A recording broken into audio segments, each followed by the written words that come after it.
मुकाबला कांग्रेस और बीजेपी में है। जीप का एक भी वोट व्यर्थ नहीं करनी।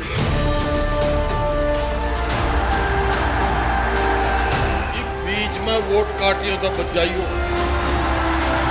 मेरे दादा स्वतंत्रता सेनानी, मेरे पिताजी स्वतंत्रता सेनानी थे। दोनों ने देश की सेवा करी, मैंने करी, जितेंद्र करा। इस बात का मेरे को गर्व है। Is he ready for becoming a CM?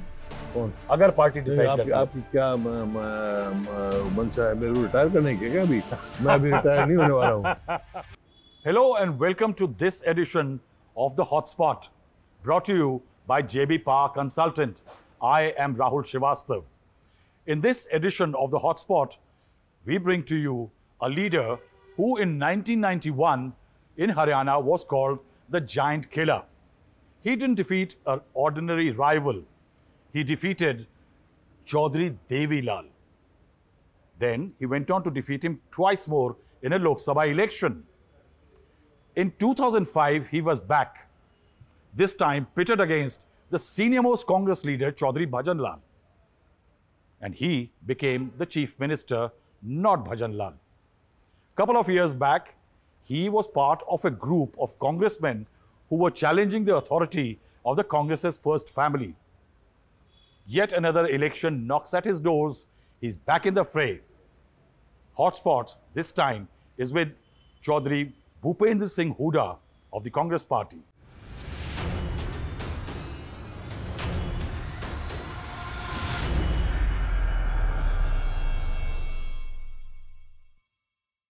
नमस्कार।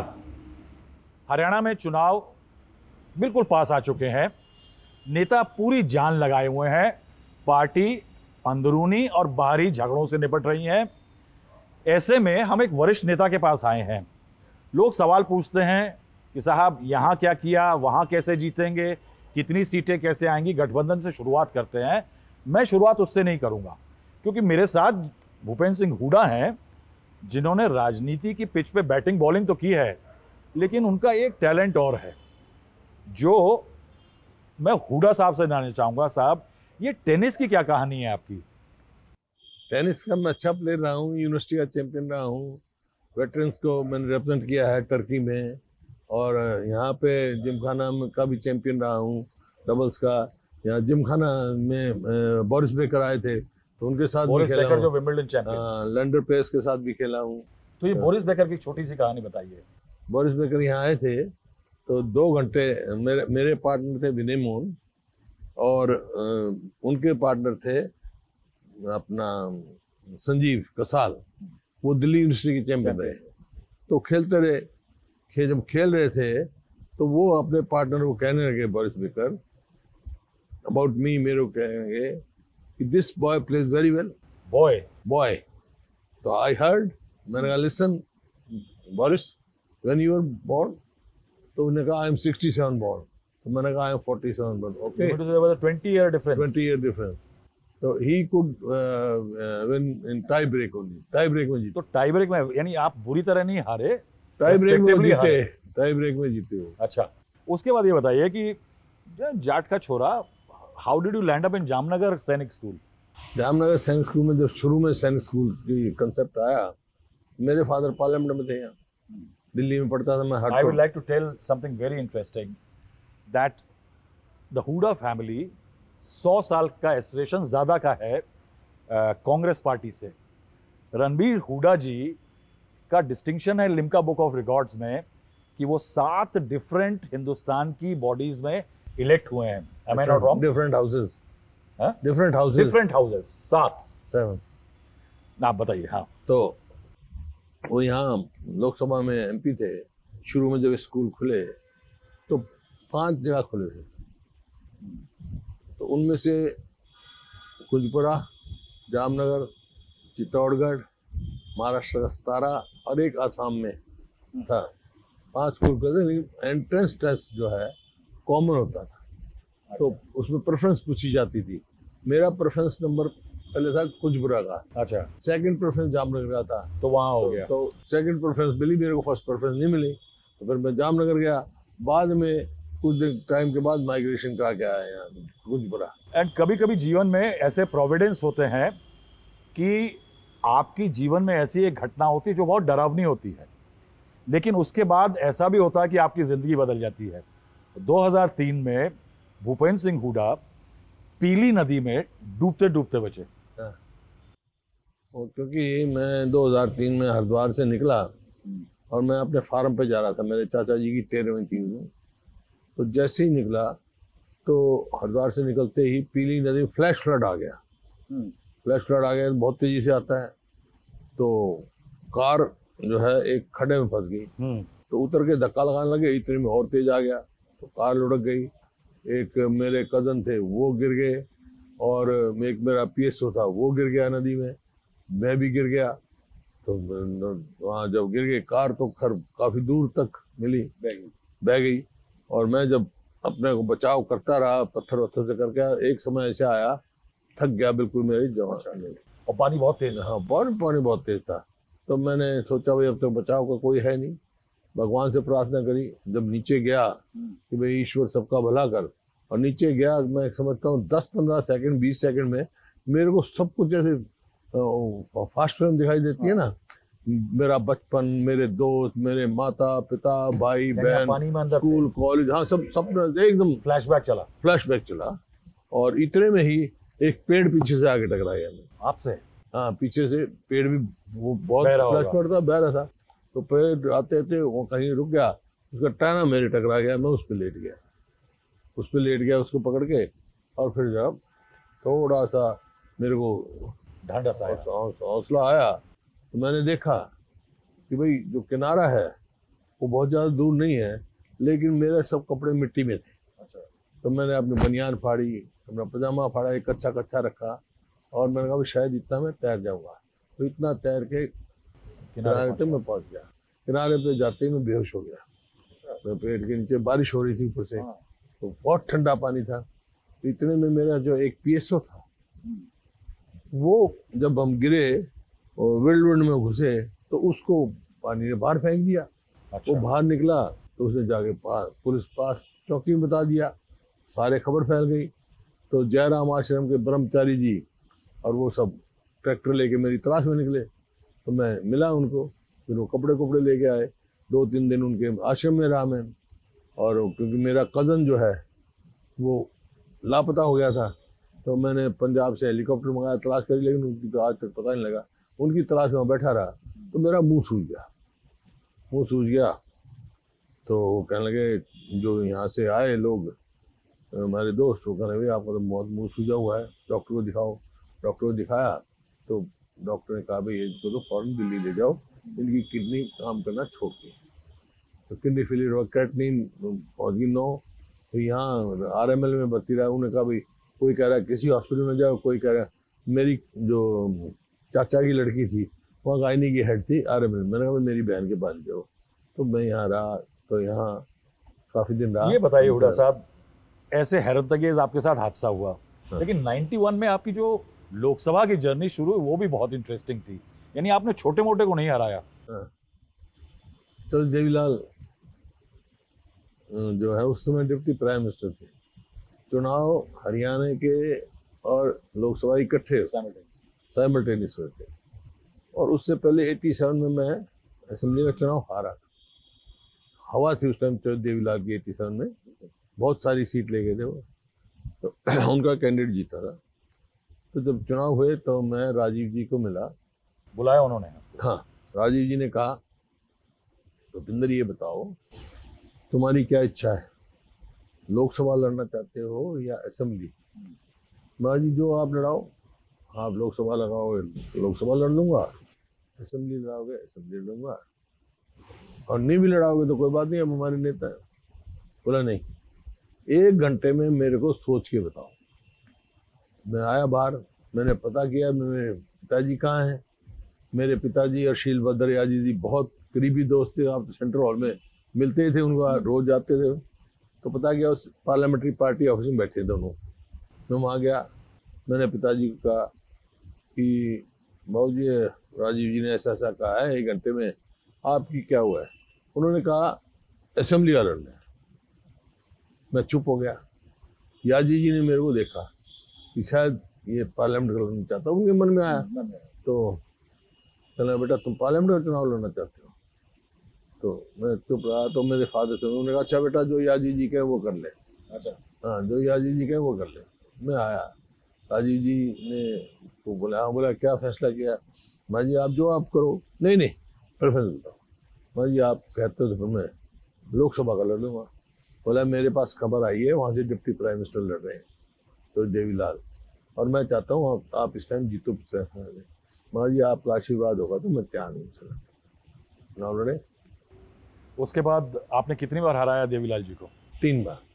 3 बार देवीलाल जी को हराया। हाँ लगातार। यानी कैसे मुश्किल, क्योंकि देवीलाल जाट, हरियाणा, देश बहुत बड़े नेता थे। हाँ क्यों हारे? लोगों ने, ये तो प्रजातंत्र है, लोकतंत्र है। नाराजगी थी?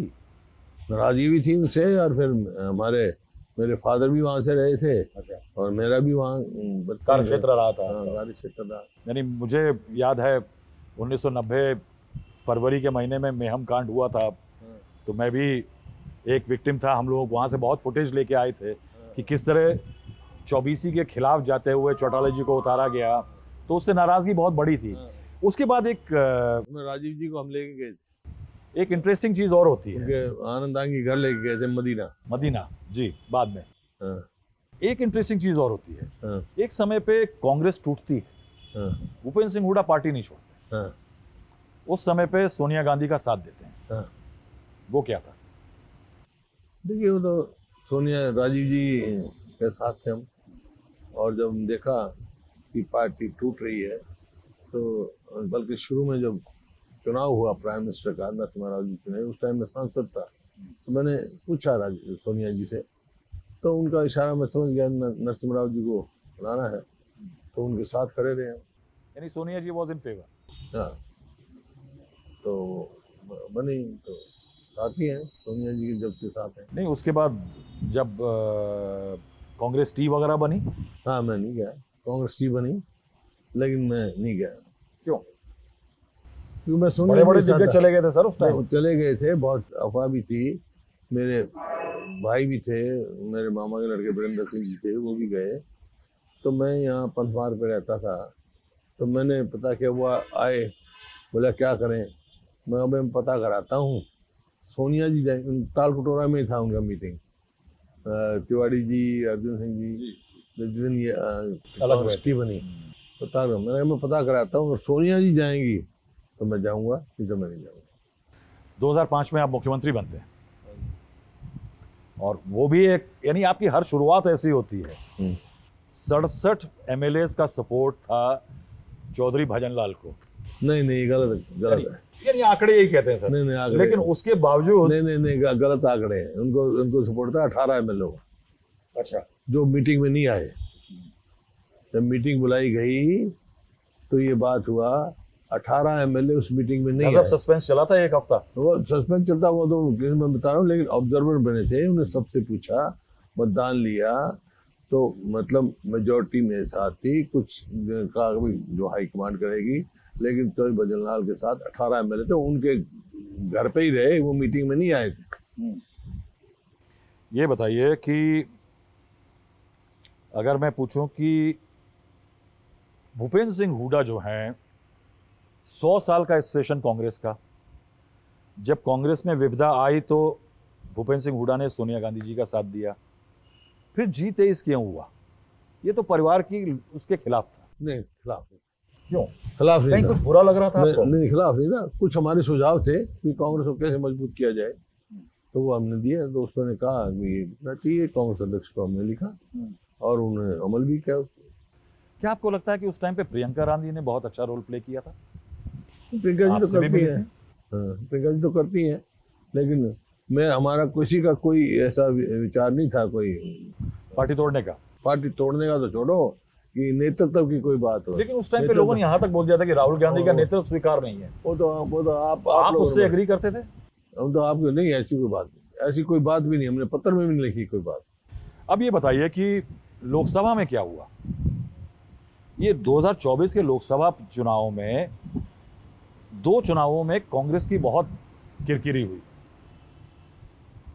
इस 2024 में ऐसा क्या हो गया कि भूपेंद्र सिंह हुड्डा को फ्री हैंड मिला टिकट में, थोड़ी बहुत नाराजगी की बात छोड़ दें अगर, और 10 में से 5 सीटें कैसे आई आपकी? नहीं, टिकट तो देखो जी मेरिट पे दी गई, विनेबिलिटी क्राइटेरिया रखा गया और वो मेरिट पे दी गई। और लोगों ने क्योंकि देख लिया जो हरियाणा में तो विफल सरकार है और जो वोटिंग परसेंटेज है हमारी 19 में 28% थी, वो बढ़कर तो 47.6 होगी और भाजपा की 12% वोट कम हुई, घटी है, ये नतीजा हुआ। तो ये जो आपका कमबैक हुआ एक तरह से, वो जो G23 था वो एक तरह से डिसबैंड हो गया, डिसॉल्व हो गया, उसके बाद से हमने देखा कि भूपेंद्र सिंह हुड्डा को जो उनके पुराने स्टेटस पे जो उनको जगह मिलनी चाहिए थी हरियाणा में कांग्रेस पार्टी में, वो मिली नहीं। कांग्रेस में सदा मेरे को जो है वो किया है और कांग्रेस की मैंने भी सेवा की है, देश की सेवा की है। नहीं, थोड़ा सा तो है सर, जो तो आप लोग की परसेप्शन है। अरे सर, आप लोग ना यानी हम लोगों को ऐसा बना देते हैं कि हम लोग जैसे हवा में से खबर निकाल रहे हैं। और बहुत सारी खबरें हवाई से निकलती है, परसेप्शन निकालते हैं क्या। अरे सर, आप लोग हवा तो आप लोग बांधते हैं ना, हम लोग तो बस हवा रिपोर्ट करते हैं। नहीं, उसके बाद चलिए मैं इस बार पूछूंगा आपसे कि मुझे हरियाणवी में कैसे सेंटेंस कहेंगे कि आज की क्या हवा है हरियाणा में, ये हरियाणवी में मुझे बताइए कैसे पूछा जाता सवाल। हरियाणवी में? हाँ, हरियाणवी में तो भाई हवा ये है कि बिल्कुल तेजी से हवा चल रही है। मुझे हरियाणवी में चाहिए, हरियाणवी में चाहिए। कांग्रेस लट काट देगी, लट काट देगी, गाड़ देगी। गाड़ देगी? क्यों, ऐसा क्या हुआ? क्योंकि ये जो मौजूदा सरकार है वो विफल सरकार है। 10 साल में कोई अचीवमेंट नहीं इनकी, और जो 2014 में जब हमने सरकार छोड़ी उस टाइम आपको तो पता ही है, प्रति व्यक्ति आय में, प्रति व्यक्ति निवेश में, कानून व्यवस्था में, नौकरी देने में, क्राइम के मामले में हरियाणा टॉप में कैसे आ गया? नहीं, नंबर 1 था कानून व्यवस्था में उस टाइम, मतलब बिल्कुल शांति से 10 साल हुआ, 2014 में छोड़ी। आज क्या है, 10 साल के बाद किस चीज में नंबर 1 हम है? बेरोजगारी में, महंगाई बहुत ज्यादा है और स्टेटों के मुकाबले में। और जहाँ तक कानून व्यवस्था का सवाल है, जो बेस्ट था 2014 तक, आज ये जो अपना सोशल प्रोग्रेसिव इंडेक्स होता है गवर्नमेंट ऑफ इंडिया का, उसमें हरियाणा को असुरक्षित डिक्लेयर किया हुआ है। रोज फिरौतियां मांगी जा रही है, ऐसा प्रतीत होता है जैसे सरकार है ही नहीं, कोई अपने आप को हरियाणा में सुरक्षित महसूस नहीं कर रहा। चुनावों में टिकट मांगने वालों से शायद पता लग जाता है संख्या से कि किस पार्टी की हवा चल रही है। तो हुड्डा साहब, कितनी एप्लीकेशन आई? 2500 से ज्यादा आई 90 सीटों के लिए। हाँ। सबसे ज्यादा कहाँ पे आई, किस सीट के लिए? मैंने सुना एक सीट पे 60 से ऊपर 90 करीब आई।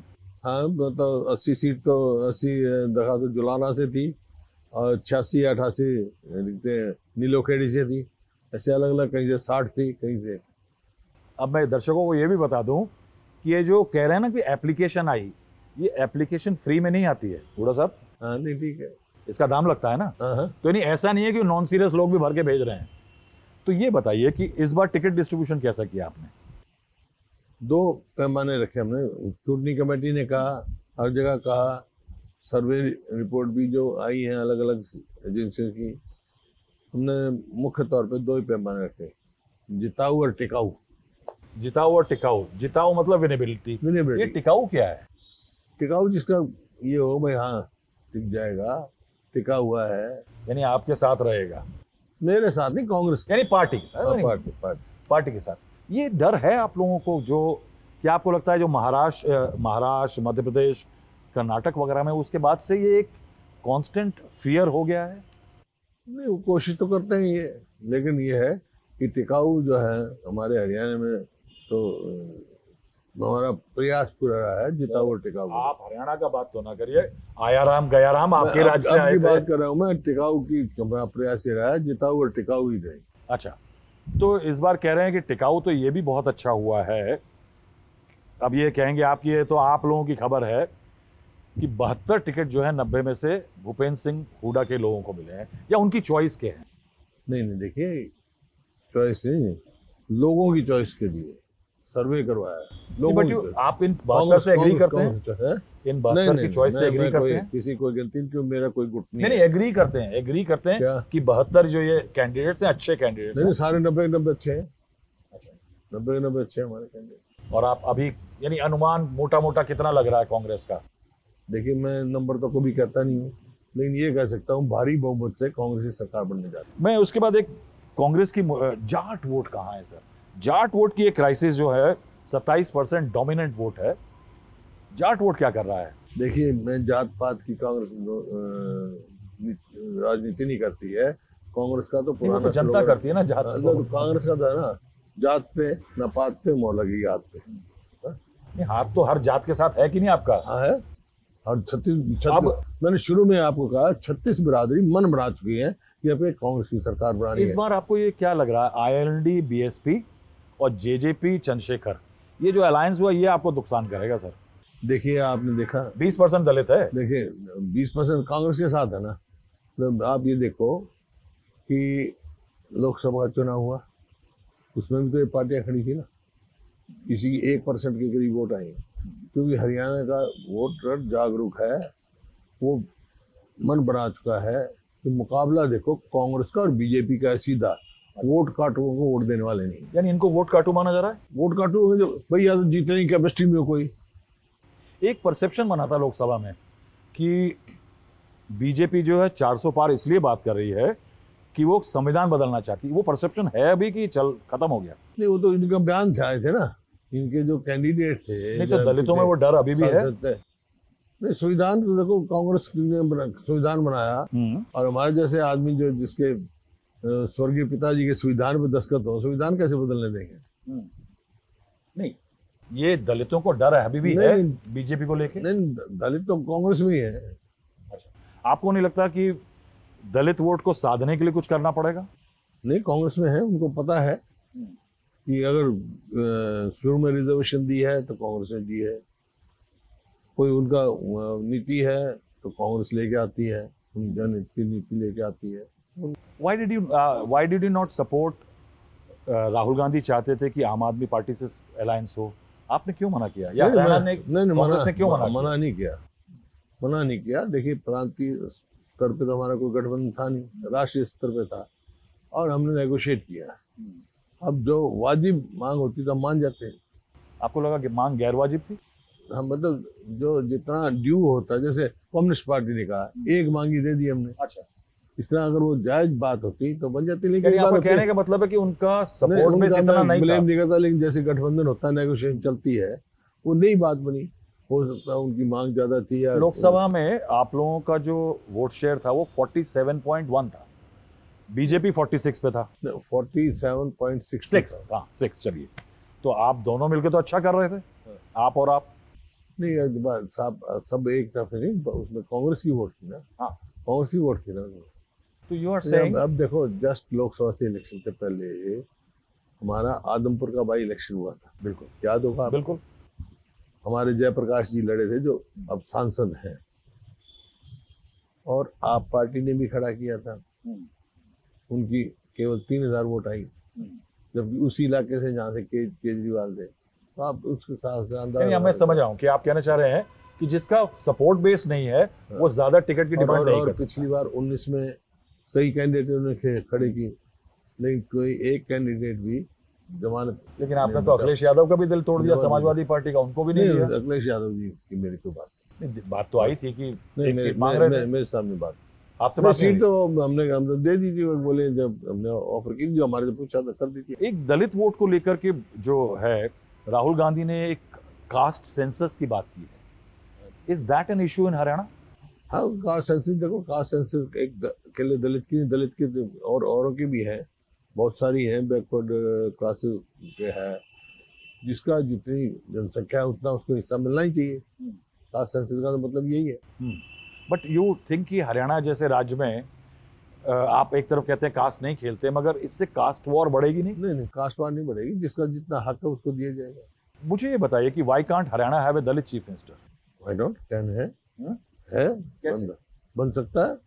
पर कांग्रेस का पार्टी का है, कोई जिसको भी विधायक चाहेंगे, हाईकमांड चाहेगी, बन जाएगा। दलित हो, बैकवर्ड हो, कोई किसान हो, कोई भी हो। कोई महिला बनी कभी? महिला मुख्यमंत्री तो नहीं बनी हमारे यहाँ, लेकिन सांसद रही, सेंटर में मिनिस्टर रहे, वहाँ पे भी हमारे। मैं थोड़ा शरारती सवाल पूछ रहा हूँ आपसे घुमा के कि क्या पॉसिबिलिटी है कि शैलजा जी हाँ हाँ, why not, everybody has right, जो पार्टी फैसला करेगी मेरे को मंजूर होगा। सब बड़ी इंटरेस्टिंग चीज देखी मैंने कि एक अभद्र टिप्पणी पे आपने बड़ा स्ट्रॉन्ग स्टेटमेंट दिया। तो ठीक बात है, शैलजा जी के बारे में। कांग्रेस शैलजा जी के बारे में तो कहा ही, लेकिन कोई ऐसी स्टेटमेंट कोई किसी के लिए भी देता है, वो उसको कांग्रेस की नीति में नहीं है, उसके ऐसे आदमी के लिए कांग्रेस में कोई स्थान नहीं है।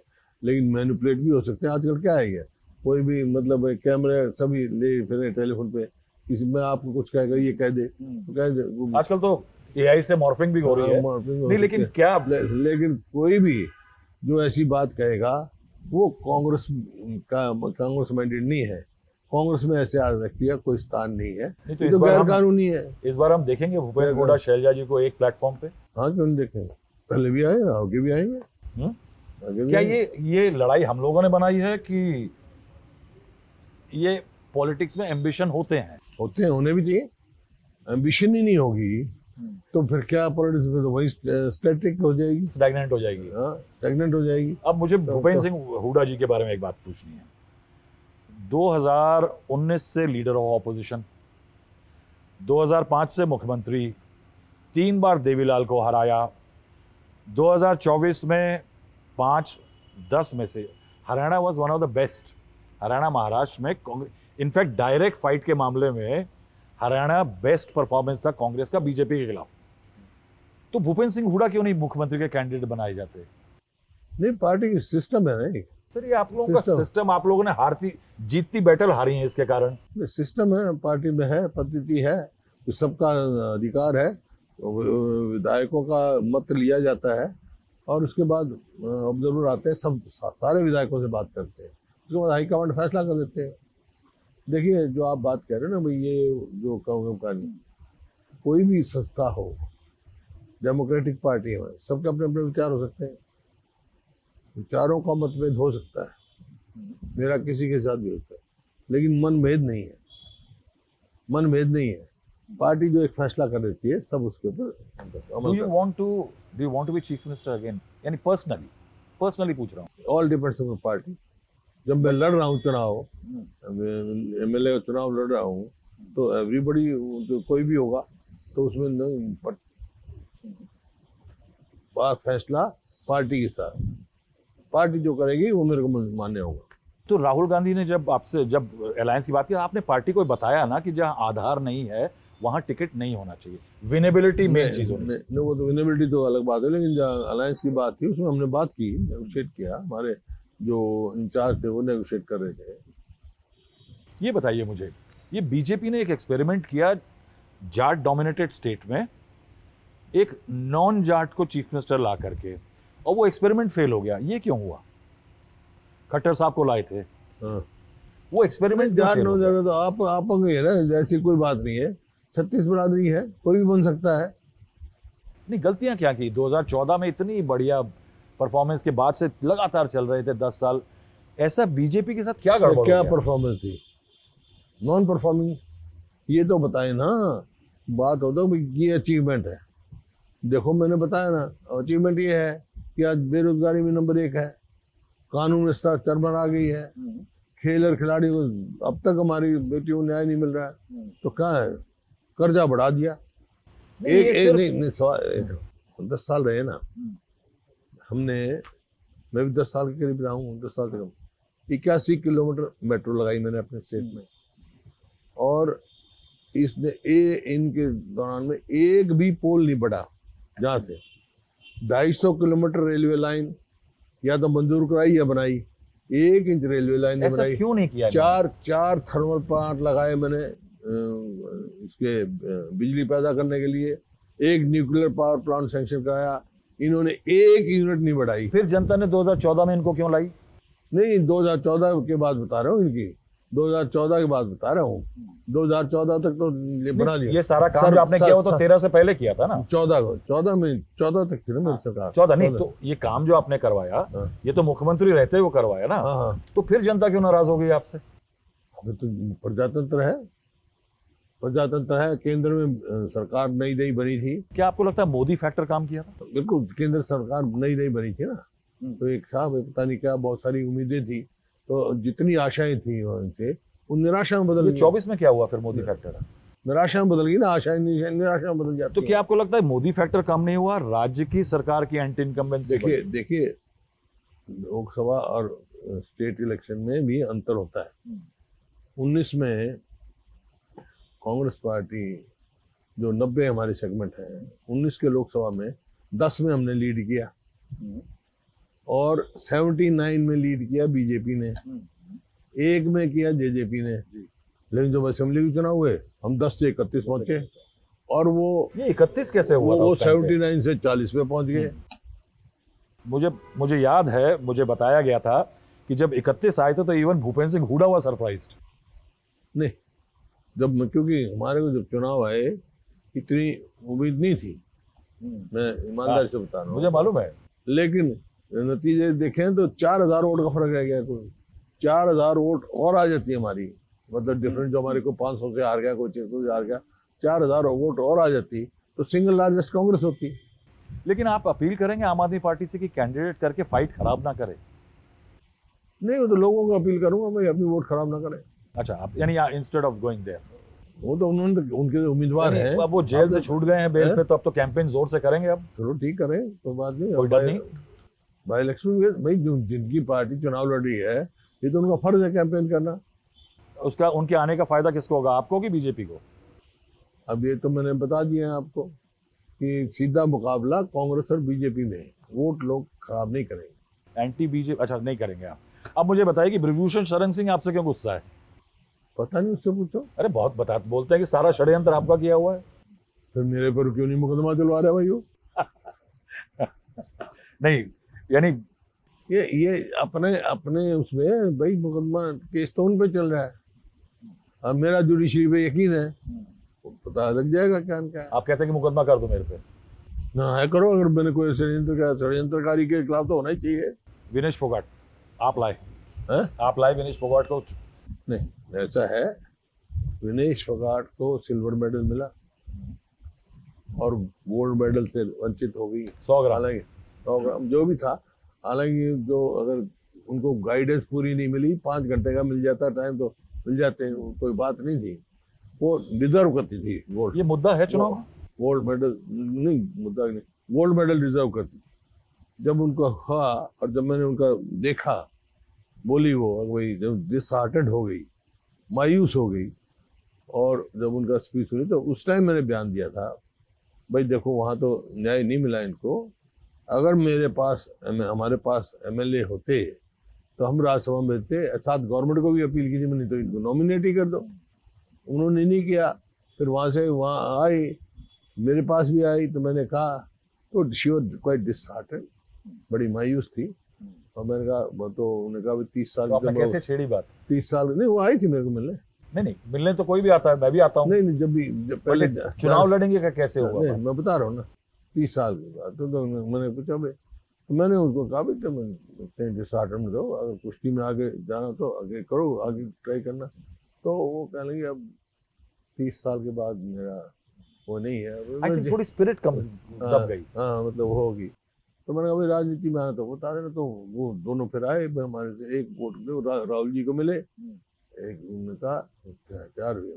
चलो इंटरेस्टिंग पिक्चर थी वो। ताकि मेरा सिर्फ मकसद ये था कि भाई जो हमने हरियाणा है, केवल 2% हमारी पॉपुलेशन है, अगर कॉमनवेल्थ होता है तो 38 गोल्ड मेडल मिलते हैं हिंदुस्तान को, 22 हरियाणा के, ओलंपिक में 6 मेडल मिलते हैं, 4 हरियाणा के। तो जो और खिलाड़ी हैं वो उनको भी प्रेरणा रहे कि भाई कोई होगा तो हम साथ खड़े हैं उनके।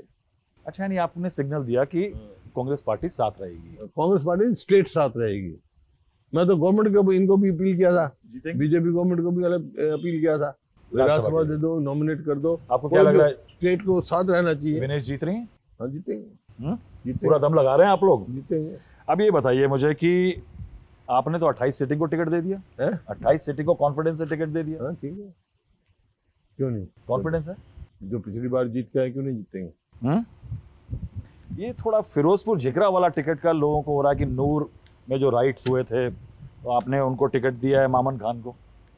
तो कोई कन्विक्ट थोड़ा ही, वो कन्विक्ट हो गया जब तो नहीं हो गया। नहीं, हुडा साहब किसी को थोड़ी पहले पॉलिटिक्स क्लीन खेलते थे। किसी को पहले ही दोषी बना दो आप, अभी तो दोषी हो तो हो ना बात। अब मेरे 2 सवाल बचे हैं। कितना उम्र हो गया आपका?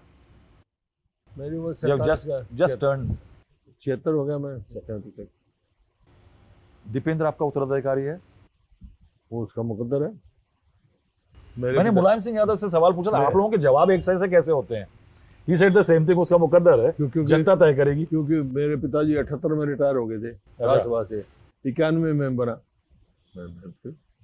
ये तो वक्त की बात। अच्छा, और is he ready for becoming a CM? कौन? अगर पार्टी डिसाइड करती है। आपकी क्या मंशा है मेरे को रिटायर करने की? क्या अभी मैं अभी रिटायर नहीं होने वाला हूँ। हुडा साहब, you're talking to you always is a pleasure. Thank you. Thank you very much. We wish you luck. Thank you. Thank you for joining Hotspot. Thank you. Thank you very much.